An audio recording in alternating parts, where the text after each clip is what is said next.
Bom dia, meus amigos! Meu nome é Catarina e sou aluna do segundo ano F e hoje eu vim apresentar para vocês meu trabalho sobre células animais e vegetais.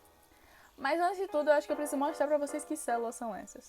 Essa aqui é a célula animal e essa aqui é a célula vegetal. Que agora, parando para pensar, acho que vocês não estão vendo muito bem por causa que são fotos, né? Está um pouco distante. Chega pertinho, dá uma olhada.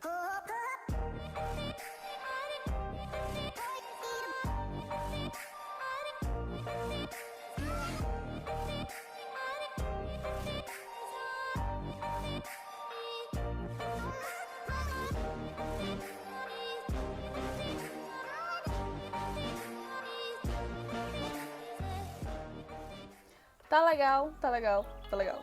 Foi um lindo close, foi um lindo close. Mas agora, para vocês entenderem melhor sobre cada parte dessas células e sobre suas organelas, eu preciso dar uma breve aula para vocês. Então, quando a gente começa a estudar sobre células, a gente percebe que ela tem seus 3 pontos principais, que seriam membrana plasmática, citoplasma e núcleo. Então, vamos começar sobre eles. Principais? Então, começando pela membrana plasmática ou celular, depende da forma que você quiser chamar, ela separa o interno do externo da célula, ela delimita a célula. Mas isso não quer dizer que não haja entrada e saída de substâncias, sabendo que a célula precisa disso para se nutrir. Agora, falando sobre o citoplasma, a gente pode estar localizando ele entre a membrana e entre o núcleo. Esse composto entre eles é chamado de citosol ou de hialoplasma. Nesse citosol e hialoplasma, você também pode escolher como você quer chamar, estão localizadas as nossas organelas e o nosso citoesqueleto. E o nosso citoesqueleto serve para deixar a nossa célula organizar as nossas organelas nas nossas células.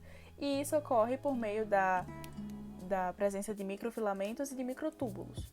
As nossas organelas possuem cada uma função específica, tanto na célula animal quanto na célula vegetal. E sim, ainda hoje eu vou falar tudo para vocês. Agora, falando de um último tópico, para a gente fechar essa parte mais principal, a gente pode ir falando sobre o núcleo. O núcleo seria como se fosse um coração da célula, ou então um cérebro da célula. Ele é formado por um envoltório nuclear, onde também funciona como se fosse uma membrana, já que ele permite a entrada e saída de algumas substâncias para nutrir ou para tirar algumas coisas do seu núcleo. Já tendo falado então sobre esses 3 pontos iniciais e ter começado com o nucleolo, é importante que a gente fale agora sobre as organelas. As organelas são os órgãos da célula e são elas que fazem as células trabalharem direito. Como o nosso trabalho é sobre células animais e vegetais, a gente pode estar colocando em destaque as que existem em ambas. Em organelas, a gente pode começar falando sobre o retículo endoplasmático, que seriam sacos e que formam tubos e tal, que se coligam, que se conectam ao envoltório nuclear, ou seja, a partir do núcleo, fica próximo ao núcleo. Ele se divide em 2 partes. Ele tem o retículo endoplasmático rugoso e o liso. E a diferença entre esses 2 retículos é que o rugoso possui a presença de ribossomos, já o liso não. E a sua função na célula seria de transportar, de armazenar e de modificar lipídios e proteínas na célula. Depois de ter falado sobre retículos endoplasmáticos liso e rugoso, a gente pode estar falando sobre o complexo de Golgi ou complexo golginiense, depende da forma que você aprendeu. 2 nomenclaturas certas. Essa organela são de 5 a 10 sáculos que trabalham com a secreção celular. Ela está presente tanto na célula animal quanto na vegetal. Seguindo nisso, nós temos as mitocôndrias, que são responsáveis pela respiração celular. Porém, nelas também ocorrem algumas reações químicas, que fazem com que a célula também adquira energia. O citoesqueleto é formado por 3 tipos de estruturas moleculares. Seriam os macrotúbulos, os filamentos de actina e o filamento intermediário.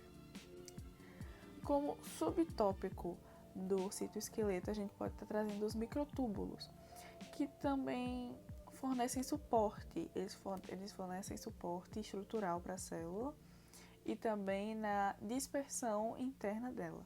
Os microtúbulos também são responsáveis pela formação do fuso miótico e mitótico, e também pela origem de flagelos, de cílios e de centríolos. E falando sobre filamentos, a gente tem o filamento de actina e o filamento intermediário. Esses filamentos funcionam da seguinte forma. Os filamentos de actina são aquelas fibras mais sólidas, que são formadas por duas fitas intercruzadas de moléculas de actina, a qual também é uma proteína globular. Já os filamentos intermediários, eles têm a principal função de permitir que as células resistam a choques mais mecânicos, sem sofrer lesão ou lise, que seria a quebra da membrana plasmática. Saindo desses subtópicos de citoesqueleto, a gente está entrando agora no assunto de vesículas, que são responsáveis por transportar ou digerir resíduos e algumas substâncias às células, ou seja, elas transportam do meio intracelular para o extracelular. E como última organela que a gente tem em ambas as células, a gente pode estar citando o ribossomo livre, que trabalha de forma sintetizante. Ele sintetiza, por exemplo, proteínas que são usadas no próprio citosol, que vão ser usadas no citosol, que o citosol, no caso, é o citoplasma. Agora a gente vai falar sobre algumas organelas que existem em cada uma das células. A gente pode começar pela célula vegetal, que tem algumas organelas a mais. Chuto eu dizer que a célula vegetal pode até ser considerada mais complexa por isso, mas nada que a gente não consiga entender.